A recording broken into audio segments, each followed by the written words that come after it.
Hello friends, આજે આપણે બનાવીશું ફુદીના પાણીપુરી ફ્લેવર નમકીન. તેના માટે આપણે લઈ લીધા છે અહીંયા થોડા ફુદીનાના પાન, થોડો લીમડો અને થોડી કોથમરી. હવે તેને આપણે એક તેલમાં ફ્રાય કરી લેવાના છે. એકદમ સરસ ક્રિસ્પી થાય ત્યાં સુધી ફ્રાય કરી લઈશું.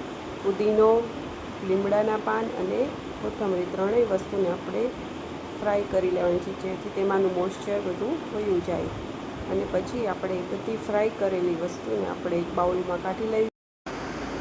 તો હવે આપણી બધી વસ્તુઓ ફ્રાય થઈ ગઈ છે.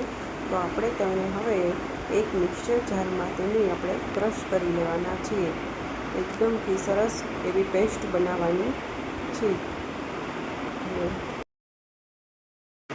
હવે આપણી પેસ્ટ તૈયાર થઈ ગઈ છે. તેને આપણે એક બાઉલમાં કાઢી તેમાં મીઠું, ચાટ મસાલો અને પાણીપુરી મસાલો આપણે તેમાં નાખી દઈએ અને એકદમ મિક્સ કરી અને આપણા શેકેલા મમરા છે તેમાં આપણે બધો મસાલો મિક્સ કરી દઈશું અને સરસથી હાથેથી આપણે એને મિક્સ કરવાના છીએ. તો એકદમ સરસ.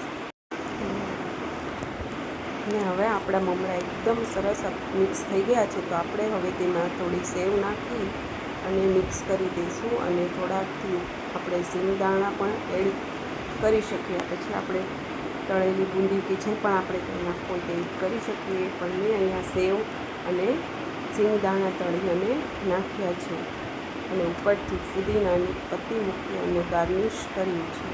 એકદમ સરસ અને એકદમ મસ્ત પાણીપુરી ફ્લેવરના મમરા જે બાળકોને ખૂબ જ પસંદ આવે તેવા બને છે. તો એકવાર જરૂરથી ટ્રાય કરશો આ રેસીપી.